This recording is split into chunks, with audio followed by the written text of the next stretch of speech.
Welcome to Breakout Investors. Today we are speaking with the management of Inuvo, ticker INUV, specifically the company's CEO, Rich Howe.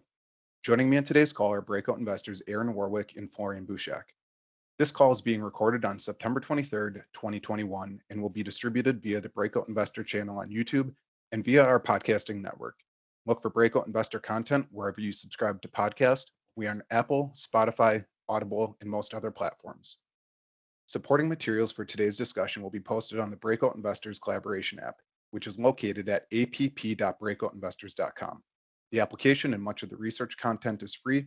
After registering or logging in, use the search bar at the top right of any page, type in the ticker, and the results will give you a link to the research post for this presentation and to the other discussion and research relating to today's company. Those of you already on the Breakout Investor platform can share your questions for the company using the Discuss tab in Aaron's breakout room. So let's get started with me handing the call over to Aaron, who will speak briefly about his interest in Inuvo and then turn the call over to management. Aaron? Hey, thanks for that, Josh. I don't really have much to say at the beginning here other than just to thank Rich and the team for joining us. I first ran across Inuvo at LD Micro conference probably about mid-year last year. I've been following their story. I love what they're doing. With their intent key and the inflection point they're at right now, which I'm sure Rich will talk about or will come out in our Q&A. So thank you, Rich, and feel free to take over here for however long you want. And then we've got some questions for you after that.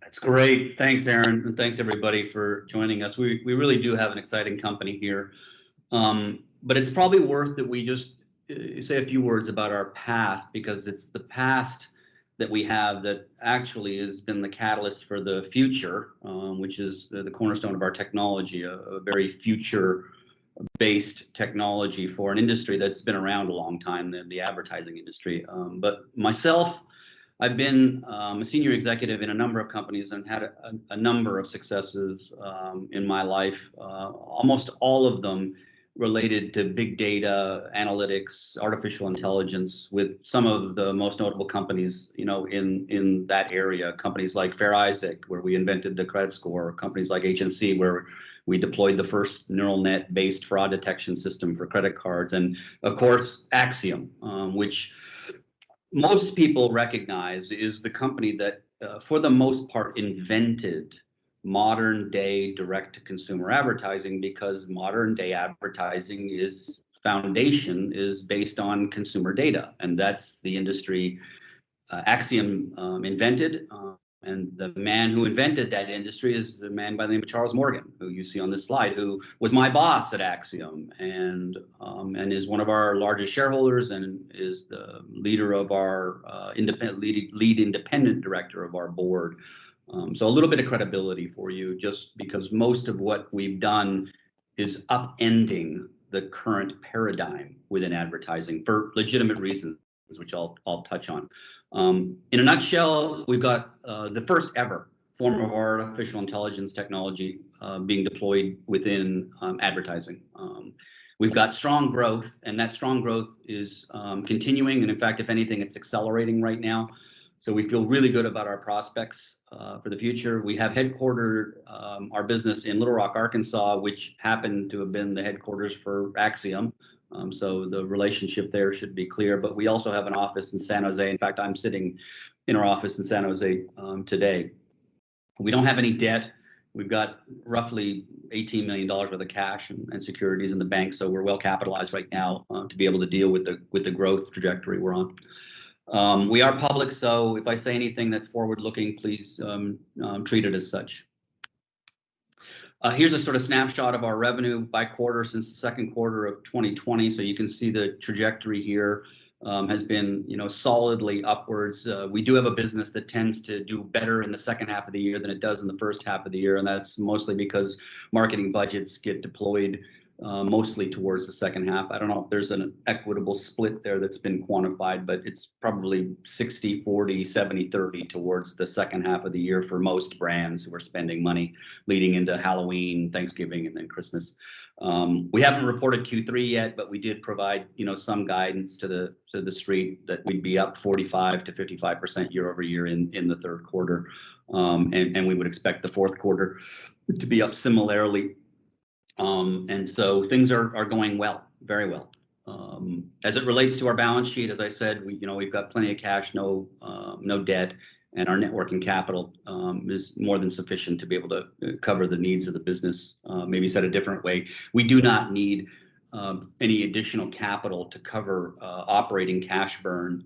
And in fact, we've also messaged that we should be returning to generating cash again in the back end of this year.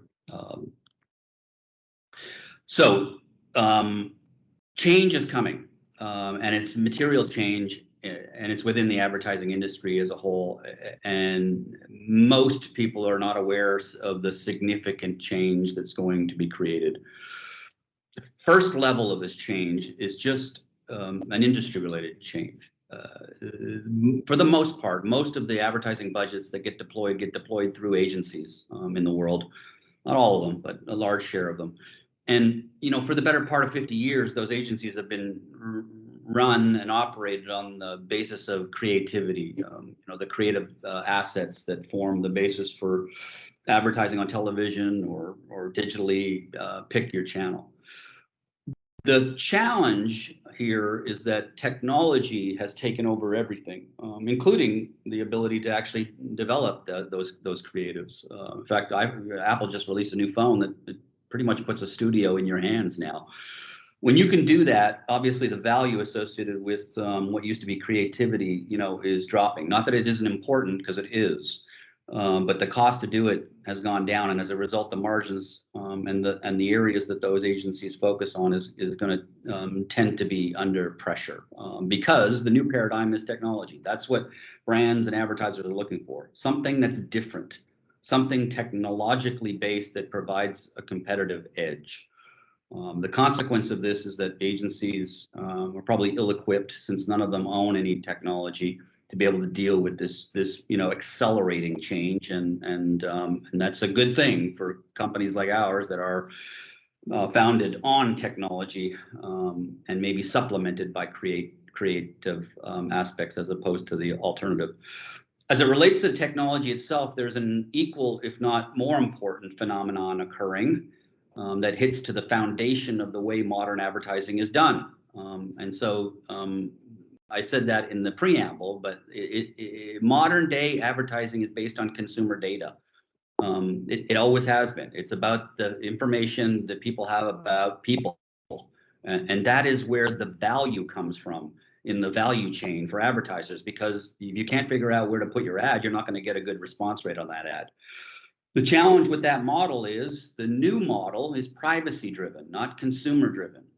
Meaning, only companies who are developing technologies that are agnostic as it relates to privacy or people, or don't care who people are and have deployed other means of technologies, will be the survivors in the new world order, as it would be. And unfortunately for incumbent and technology companies, like some of the ones I named that we were former executives of, they will struggle to be able to change their paradigm and their business model to adapt to what's coming. And as a result, that creates opportunity for companies like ours. So let's talk a little bit about that, since privacy is sort of the biggest driver of the change technologically, and it relates to data, right? So privacy. What we're talking about at Inuvo, what our technology has been designed to do, is to figure out why individuals are purchasing products or services, or have an interest in a brand, or for that matter, express an interest in anything, as opposed to the conventional way of doing marketing, which is to try to figure out who people are that are buying products or services or engaging with brands.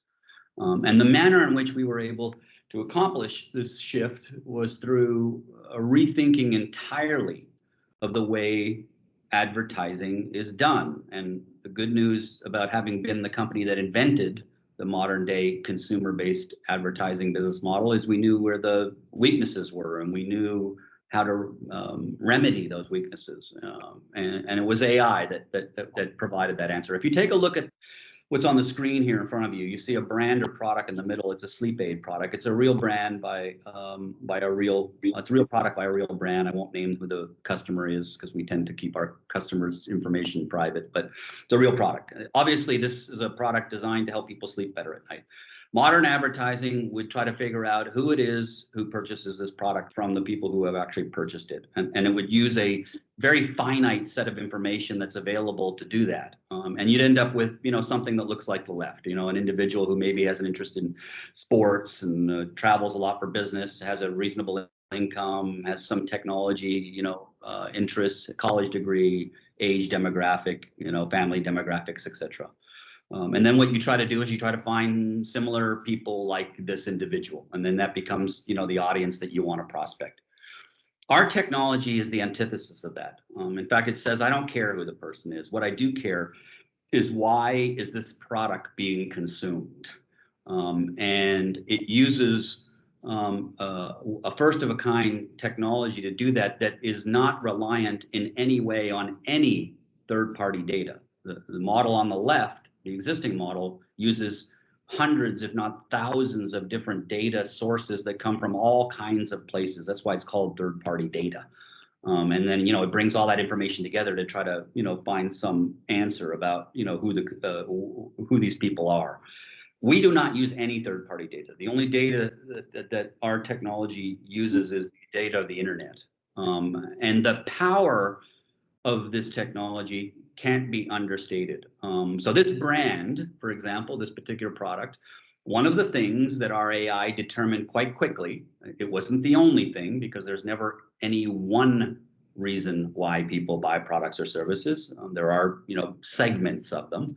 But in one particular segment, a particularly interesting one, where there was a lot of consumption going on of the product, the technology, the AI, started to hone in and started, defining campaigns, which it does automatically, around pets.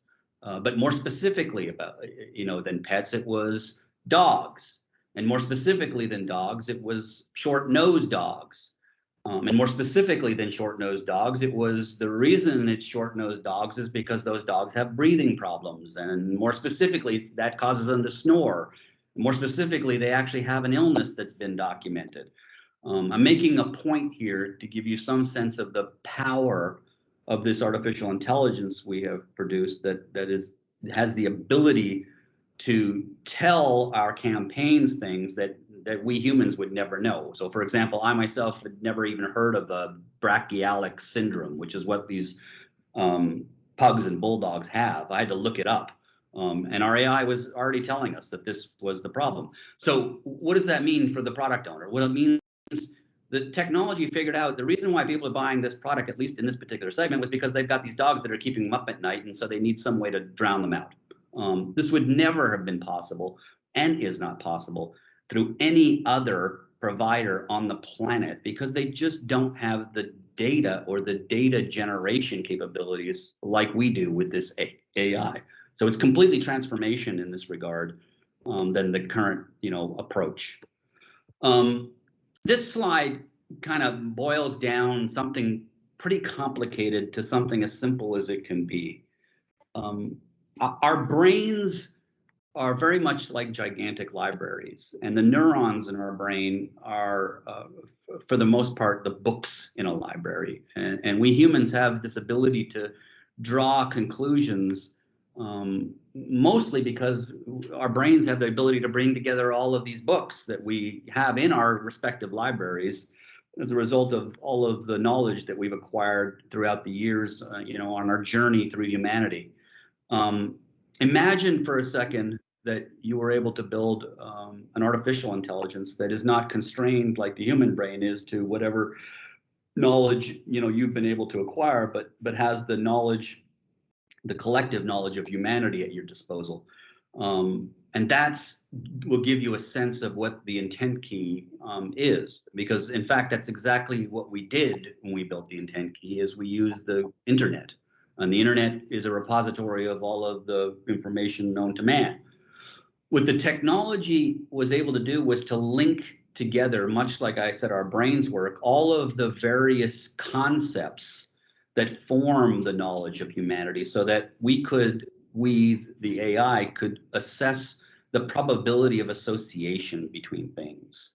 So in the case of the product owner that had the Sleep Bud product, our technology was able to discern a path that suggested that sleep, which was the core concept associated with this thing, had an association with these dogs. And as a result of being able to predict a path that leads to a website, and as a result of being able to understand the content of every one of the websites along that journey, our technology, was able to predict that, there's a really good reason why somebody might be on a certain page, and that reason may well be at this point in time that they've got issues with sleeping, but more importantly, it's the result of the fact that they've got these sleeping dogs. And of course, that allows our company, to be empowered to be able to deploy ads on behalf of our clients that are ideally suited to, to be able to meet those signals when they're being given off. So a complicated slide because it's a complicated technology, but at its foundation, this technology can read content, any content. It can figure out things from that content that nobody else has the ability to figure out because it knows everything there is to know about concepts. And then it complements that with an ability to predict what the path is to any given website. The way it brings that technology together and let's just say deploys it in the field is pretty clever as well.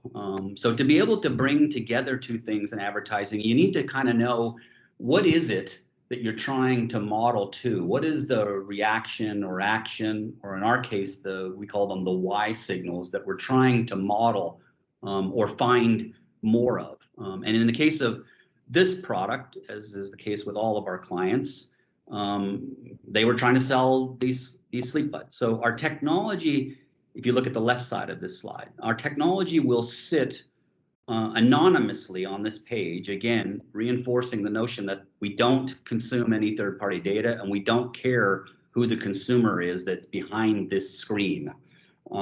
It's not material to the way our technology works. But what is important is what's going on here. What are the reasons, again, why someone would want to purchase this Sleep Bud product for $250?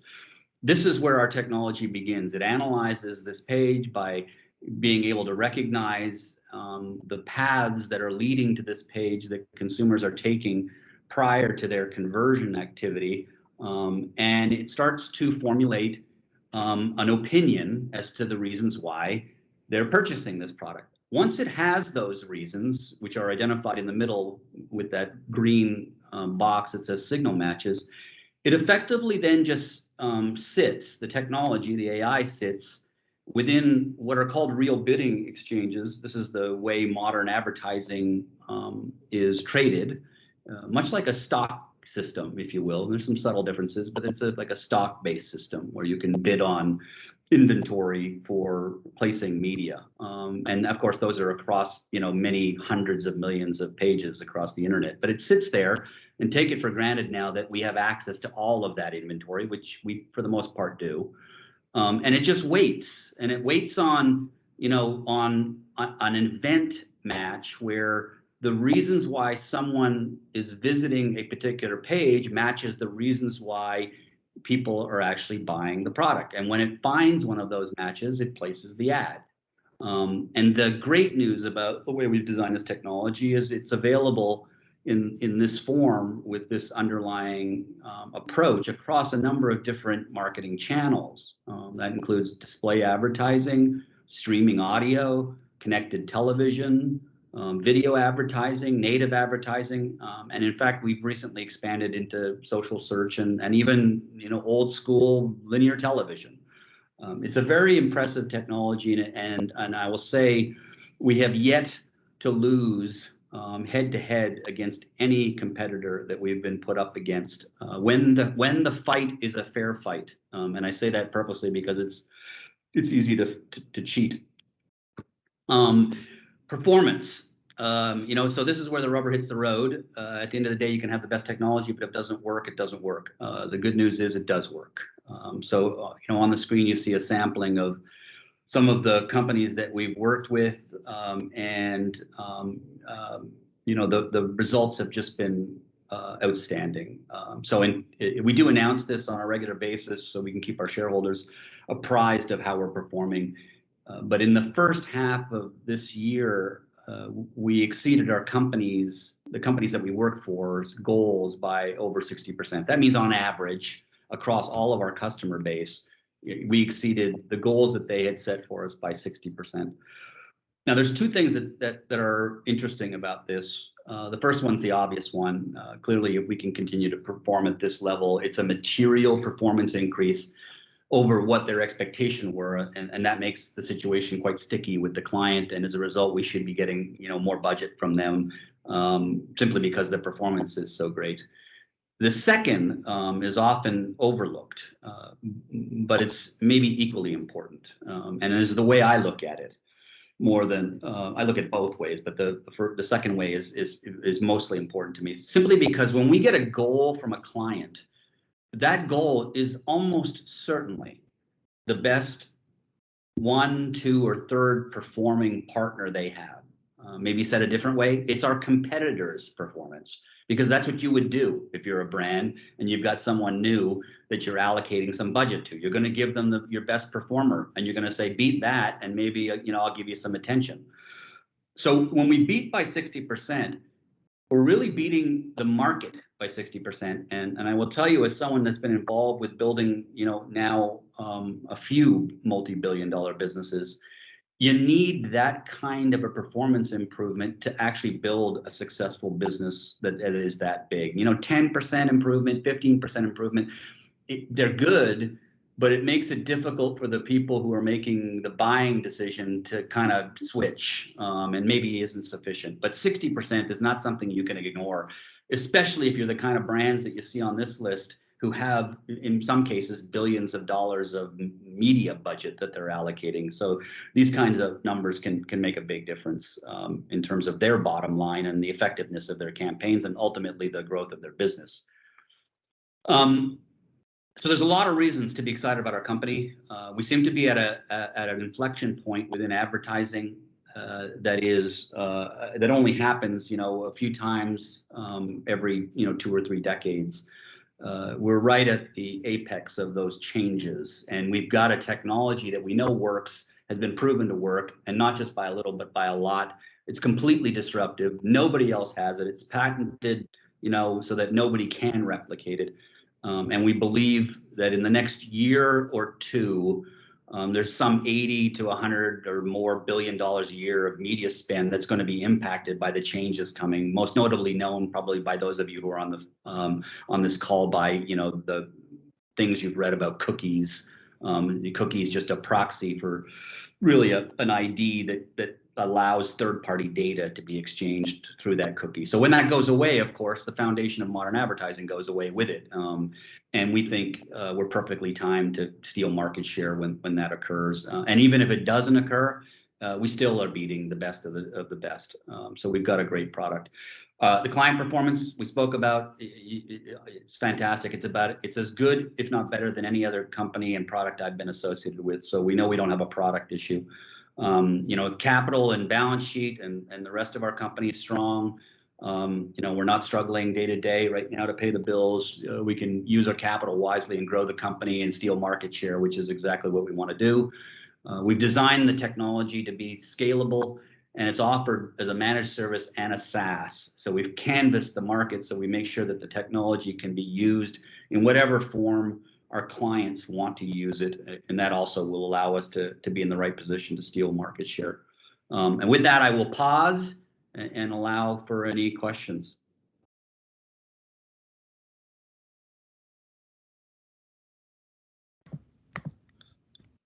Okay, Rich, thank you very much for that. Appreciate it. Florian and I will be the ones asking questions here today, so let me get those pulled up. I wanted to start with the intent key side of things. And Could you just give us some insight what you see as the biggest challenges there in terms of acquiring new clients, and if you see any differences between ad agencies versus in-house marketing teams, or just programmatic ad partners? But what are the challenges you're facing? So given what I said, Aaron, and if you believe me that our technology outperforms everybody, which you have no reason not to, our biggest challenge is not that. It's not product, okay? It's the quality of salespeople. Okay. Yeah, and it's the ad industry and the technology that supports the ad industry is complex. Okay, Sure, it's sure. completely Right. complex, and so you got to find, salespeople have a plethora of skills and they're a little elusive. So I would say, our current scalability on the sales side is like we hire 3 and maybe we fire 1.5. It's almost like 50%, is the way it works. So, that's a challenge for scaling, right? Since Right. you're sort of churning, to try to find, the best salespeople you can. Yeah. And what are you doing what are you doing to find them? Anything different than what you've had to do in the past? How are you trying to do that? Yeah, well, being the engineers that we are, we've deployed some tools. So one of the tools we've deployed is a very sophisticated tool that basically asks like 50 questions, and it tries to understand whether or not the salespeople have, what I call the drive gene, because it's one of the characteristic traits of great salespeople. They're just, immensely driven, to want to, close deals. And so we've quantified, that so that we can actually, when we interview people, be able to say, hey, okay, now we can check that box, right? And then we've got another tool that we use these days to try to qualify their competency as it relates to, advertising, technology, data, analytics, AI, that kind of thing. So that's what we're doing. We're trying to do the best we can to weed out the ones that won't work. Right. While we are at salespeople, in an older call, I think a year or so ago, you mentioned a quota of 1.5 million per sales rep. Is that still the right ballpark to think about it? That is the quota, Florian. Okay. Yeah. Perfect. And are you, Rich? It seems intent key is quite a bit different than valid click. So, are you some of these companies, some of the people you're trying to win, or some of the business you're trying to win? Is it kind of new? Are you new in front of them? Yeah, this is a great question. I'm glad you asked it because I didn't have a chance in the presentation to talk about it. But we've actually done a lot to bring the two sides of the product lines together. Okay. The valid click side of the business actually has a tremendous competency in social and search buying. And those obviously are two big channels. And what we've noted as a result of being in market is that middle-sized companies would rather have one, let's call it agency. Because we're not an agency, but let's just, they would like one company that they can deal with simply because they don't have the resources to be able to RFP all these multi-channels out and deal with all the vendors that would be associated with doing that.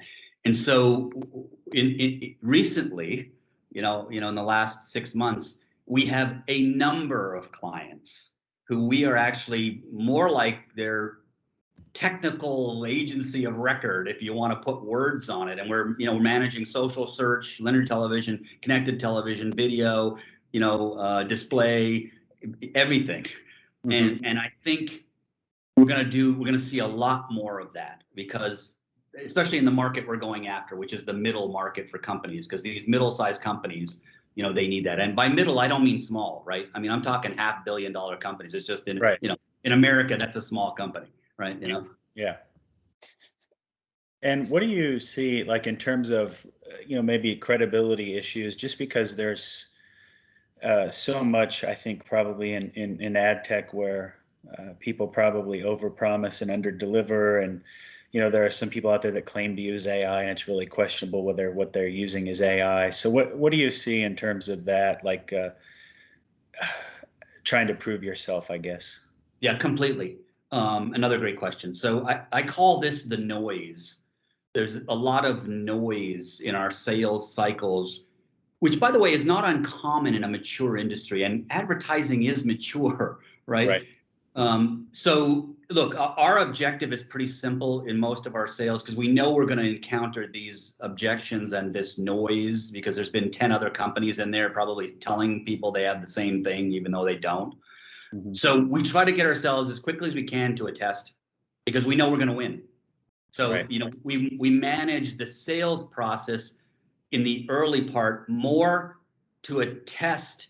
And in fact, in some of the cases, we've done it where we paid for the test. We're so confident in our technology. We're like, just let us go prove it. Okay. Forget about everything we said. Let's assume we're wrong. You don't believe us. Maybe, you've seen somebody else tell you they got AI. Not that it matters, because it's just a means to an end anyways. Right. Just give us a budget, put us up against whoever you want, and we don't lose. That's what we try to do now.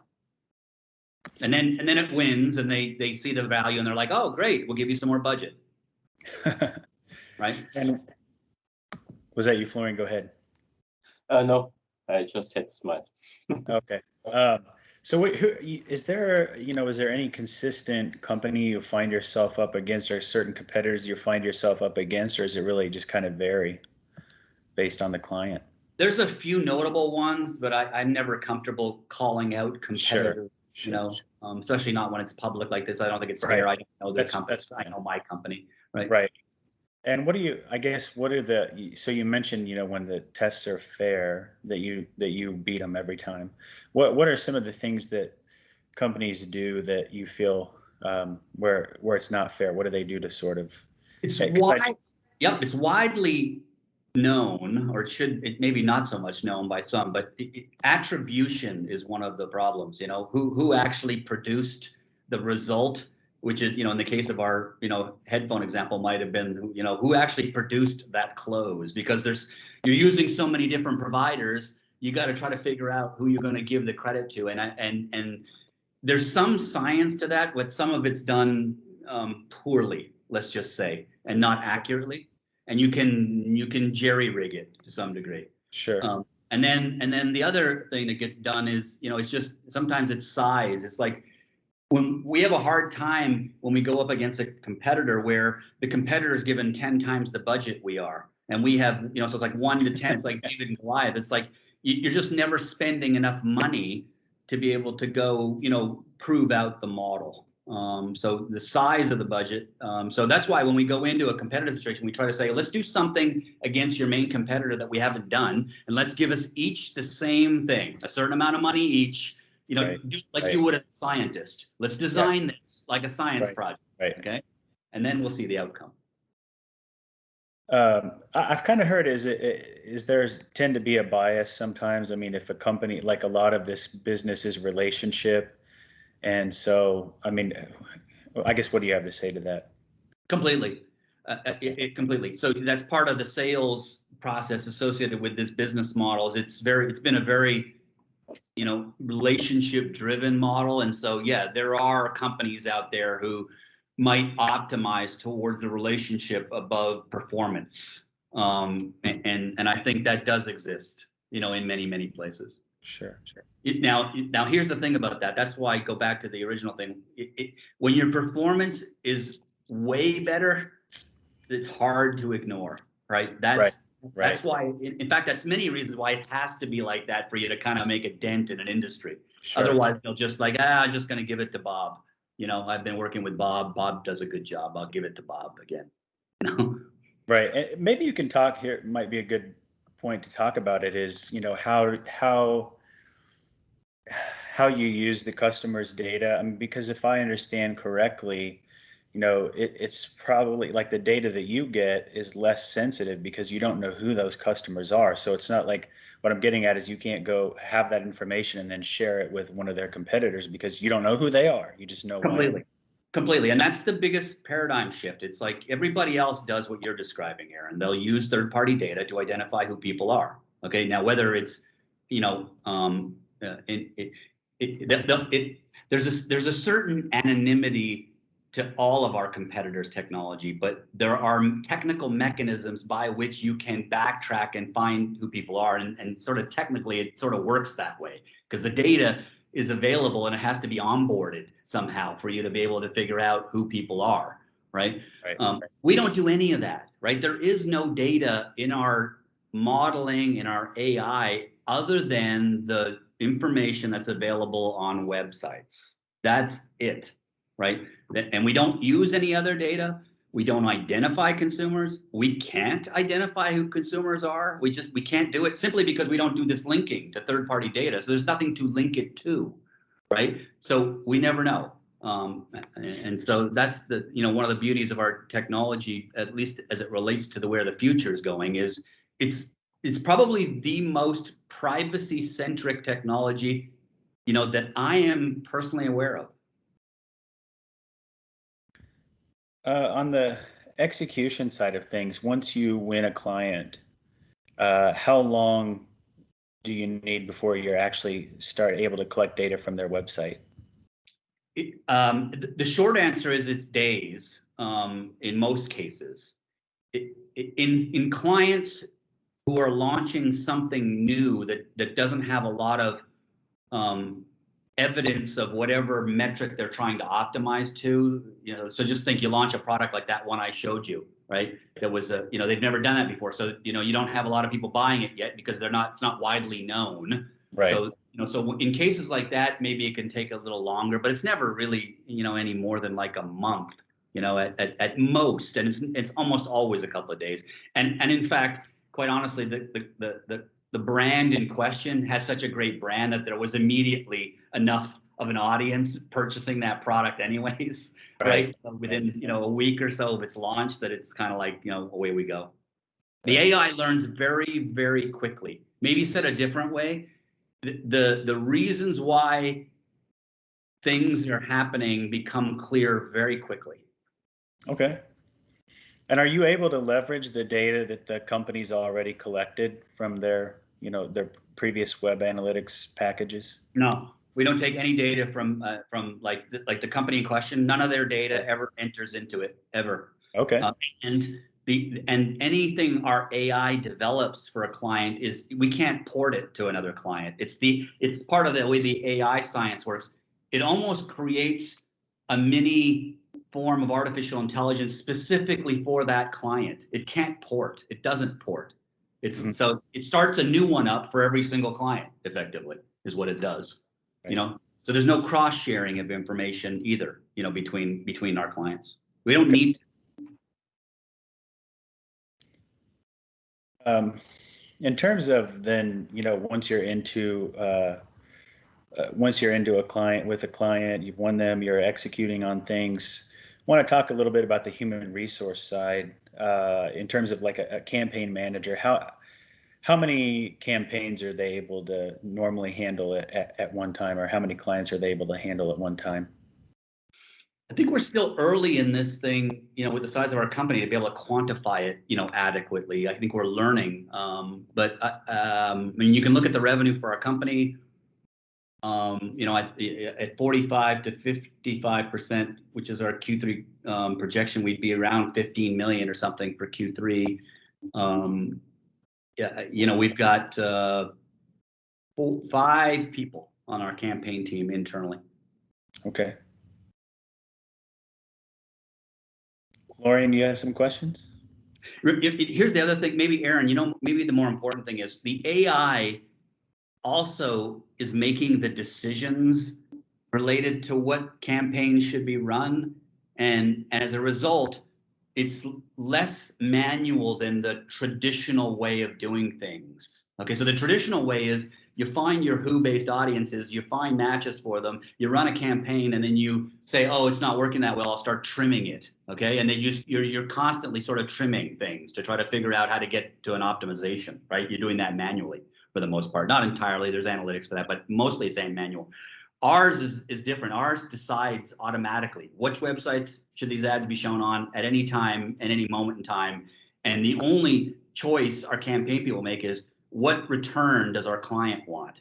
Because you can start with an audience. I'm going like this because the audience set can be big and you can get, a return for that audience, or you can crunch it in and say, I want increasingly small audiences because I want to increase the return on investment I'm getting, right? And so really our campaign people are about optimizing down to whatever the client's goals are, and that constrains the audience. That's what they do. Okay. So when you get allocated a certain part of the budget of an advertiser, how sticky is that? What I'm interested in is, I guess, your customers learn new things about their own customers, right? So what their habits are on average, or where else they could find them, what their hobbies could be, things like that. Is there ever a point where there's enough learned that they say, okay, we know everything we need to know now.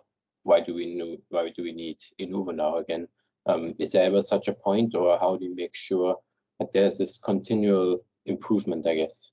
Yeah, that's a great question, Florian, and it's a very common question in a pure data-oriented business, because you gave them the data, now they have the answer, now they don't need you anymore. Here's the great news in that. The information our AI generates that gives them insights they've never learned can't be ported, because it's a different paradigm for the way advertising is done. So you can't, you use your who-based system, you can't do it. Square peg, round hole, right? And second, at the end of the day, as long as you're still performing or outperforming whoever it is they're used, why would they let you go? They're getting insights from you. But yes, a lot of the ahas happen early because the AI's kind of honed in on those ahas. And then there's still ahas happening, but I'd say they're less frequent. And then because you've learned the AI has modeled the segmental universe of why reasons, right? I think I didn't say this in the presentation, but for that headphone company, one of the segments that was being honed in on was there was a lot of northern geographies that were purchasing the product, and of course the client's like, what do you mean you're going to put our ads in front of people in Alaska? And the answer was, well, no, hang on, the AI just told us that the sun stays up 20 hours in Alaska, and that's probably why these people are buying the product, because it's light, and so they needed something to put them to sleep, but you didn't know that, okay? But now you do, right? And so I think it hones in on those subsets. Those returns on the reasons why start to diminish, but they're continuously changing. The interesting thing about this technology, it's not constrained in its data, right? There's tens of millions of different reasons, and we are accessing all of them all the time. So they kind of pop in and out of consciousness. Even times of the year, there are different reasons why people do things, and that comes to the forefront. So there's always something going on that's interesting. And how much is your visibility in terms of budget? Is it always just you get allocated for a year, and then for the next year you need to outcompete again? Or how should we think about that? Is that more contract based, or? Yeah, that's another great question. It's a function of the way our industry works. So our industry, the advertising industry, is what's called an IO-based industry. So you can have contracts with companies that are as infrequent as every month, and we do have clients where we have to re-sign whatever budget we're doing with them on a monthly basis. We have others that are 3 months, 6 months, and a year. We don't have any beyond a year, in terms of the contract length. Okay. Can you talk a little bit about your relationship to key customers right now, especially, I guess, Google, Yahoo? If somebody's new to the company and you see a lot of customer concentration risk, and some of the most common arguments you would hear against the company is probably, yeah, what if Google just changes something in the algorithm or whatever and shoots a light out or something like that? Can you maybe just talk a little bit about that relationship? Yeah, you bet. Google's a very important relationship with us. And we, like all our clients, we don't like to talk about our clients because we don't think that's fair to them. But I will say this, that relationship is, in many respects, the relationship we founded the company on. And it was the original, catalyst for the growth of the company. and it's now 10 years, in its relationship, and it's a great one, and we continue to do good work for them. They continue to do new things with us. And that part of the business is growing right now, so I know it's healthy. We renew our contracts with Google every 2 years. We just did a renewal recently. We've never not renewed with them, and I really lose no sleep over it.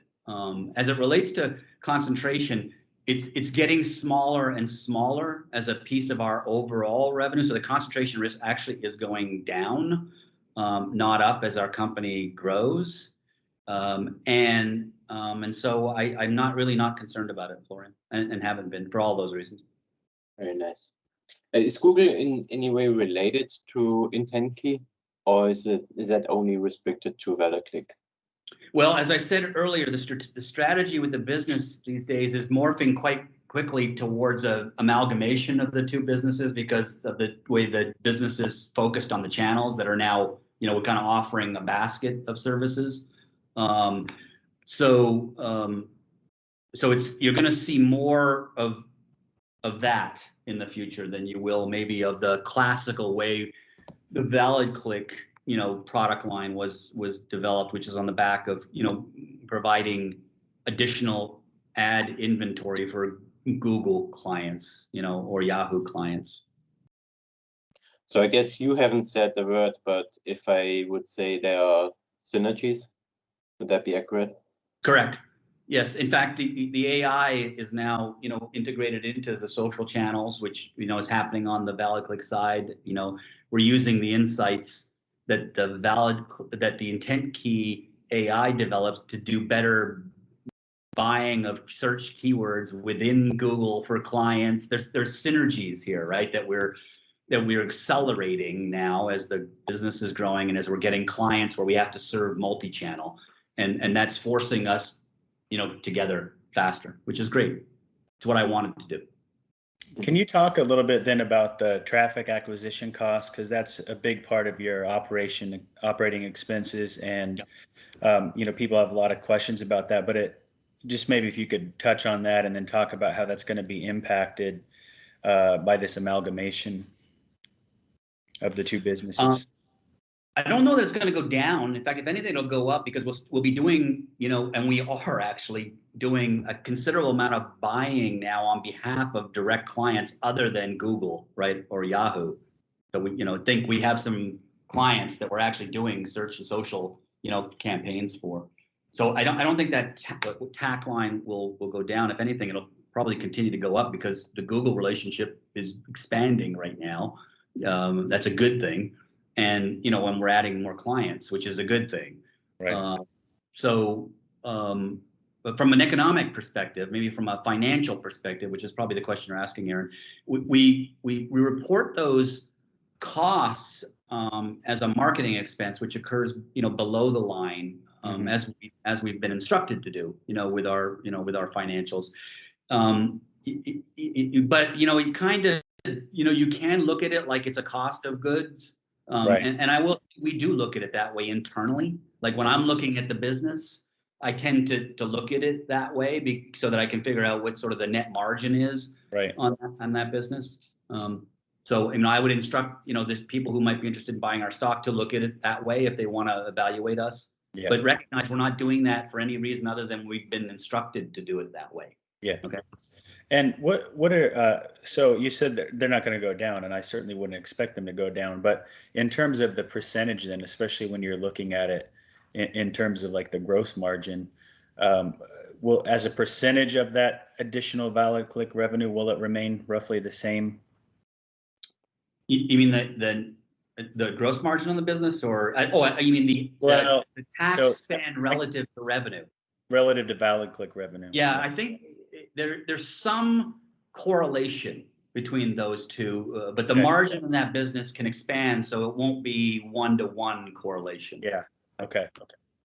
That's what I was getting at, and it doesn't have. My understanding is IntentKey doesn't have any of that. That's correct. Okay. Are there any key trends that affect your traffic acquisition cost? Is there any sort of economic relationship or how can we, as sort of outside people, look at that and say this is a good development or a bad development, or is that in any way sort of predictable? Yeah, Florian, that's another great question. And like, I guess a lot of things in our industry, it's complicated, right? So it's, and think of it this way, like just on the search side, with search buying, certain keywords in Google are, could be 10 or 100 times more expensive than others. And so there's not one answer to that. And it sort of depends, so you can buy keywords for pennies and you can buy keyword or keyword sets for tens of dollars. So it's a little hard for somebody on the outside to kind of try to figure that out.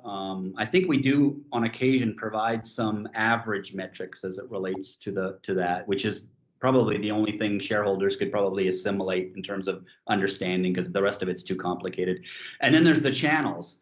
Look, when you're doing marketing, it's not just search. There's a whole bunch of, you got TikTok and Twitter, and pick your poison. There are dozens of them. And and our teams are pretty competent in that area at buying across those channels when we have to, and they do that because ultimately the job of traffic acquisition or marketing, right, is to try to get a conversion at the cheapest price you can, and you don't really care where it came from. You just want to make sure it's good and it converts, and if you can get it cheap, that's what you want to do. So. And maybe to conclude, could you just tell us, excuse me, a little bit about the SaaS version of IntentKey that you're going to be, and have you rolled that out yet, or is it just coming? We have rolled it out. So okay. We finished the product at the end of last year. We trained the salespeople pretty much in the first part of this year, and they started selling it in the, second quarter, I guess, which is just like, yesterday, I guess, in a way. We've got a number of clients, who are on it.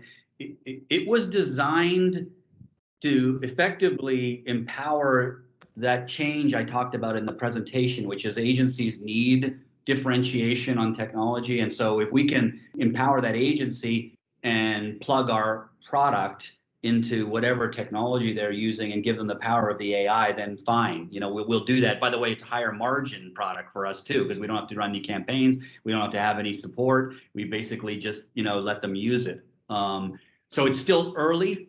But I will say this, having been a party to building a number of successful companies that have SaaS products and services product, is I see us having the same. We will have a services business and we'll have the SaaS version of the business. The SaaS version will produce a lot of cash because it's a 90+ margin business, and the services business will provide the growth, the top line, if you will, because service deals are bigger, right?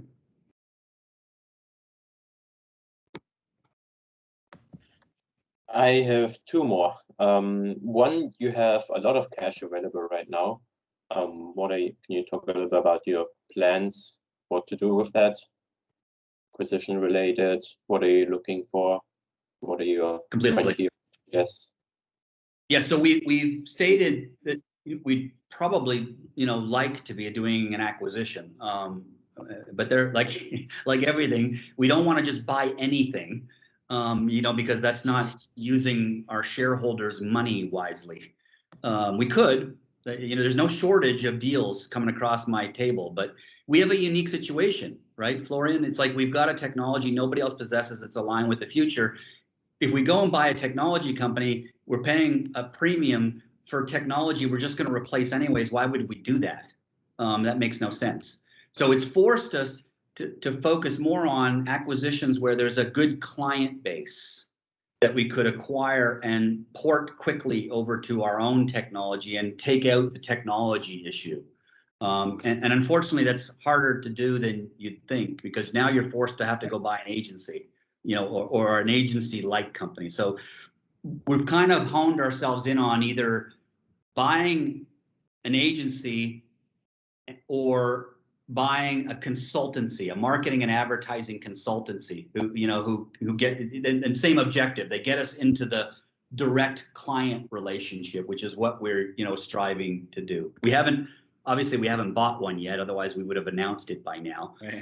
But I've seen probably 50 of them. And there was a few in there that looked good. And, we're in dialogue with them. Will they close or not? It's usually I think for those of us that have done this, maybe the right way, you usually start with a dialogue and a relationship, and maybe you work together, doing some business so you can see how they work, how we work. Those are the best ones, by the way. And we've got a couple of those that are ongoing right now. So maybe they turn into possible acquisitions, in another, 6 months, 12 months. But that's our approach. Okay. Last question. What would you have us shareholders look at in terms of judging your progress? Are there any key KPIs, figures that you would want us to look at? Obviously, looking at the last quarter, your revenue growth numbers were fantastic in both product lines. But what would you say is most important for us to watch? I think it's growth. Because we're trying to go after market share, and again, if you believe everything I've said on my presentation with our technology, we should be able to capture market share, and now is our time to capture market share. So growth, that's where I'm focused. Now, don't take that the wrong way. That doesn't mean that we're not militant about making money around here. All right, because we are, we're a little older than most because we built a few businesses. So you got to build a successful business. A successful business puts off money. So we're trying to balance that right now because we know we've got a growth opportunity. But I've been clear about this. We should be back to generating cash, in the second half of this year, right? Which is great. That's all. At this point, if I'm generating cash, then my balance sheet's going to keep getting stronger. And if I can do that and still win market share at the rate I want to, then let's go, right? Because we're not trying to build, $100 million business here. We're trying to build $1 billion business. And so I want to go get that market share, right? That's what shareholders should be looking at, but they're making an investment in Inuvo with growth. Excellent. It's always a pleasure speaking to you. Thanks again. Thank you, Rich. Very helpful. You bet, guys. My Appreciate pleasure. it. And thanks everybody for giving me your time today. I know it's valuable. Thank you. Have a good evening. Yep. Have a good evening. Thank you very much. Cheers. Some or all the speakers may maintain positions in the securities discussed in this podcast. The views in this podcast expressed are those of the speakers, not breakout investors. This podcast is for informational purposes only and should not be relied upon as a basis for investment decisions. Neither Breakout Investors nor any of its affiliates makes any representation or warranty, express or implied, as to the accuracy or completeness of the statements or any information presented by this podcast and any liability, including in respect of direct, indirect, or consequential loss or damage, therefore is expressly disclaimed. No one on this podcast is an investment advisor. No one is providing investment advice. Before investing in any company's stock, you must do your own research. Thank you for listening.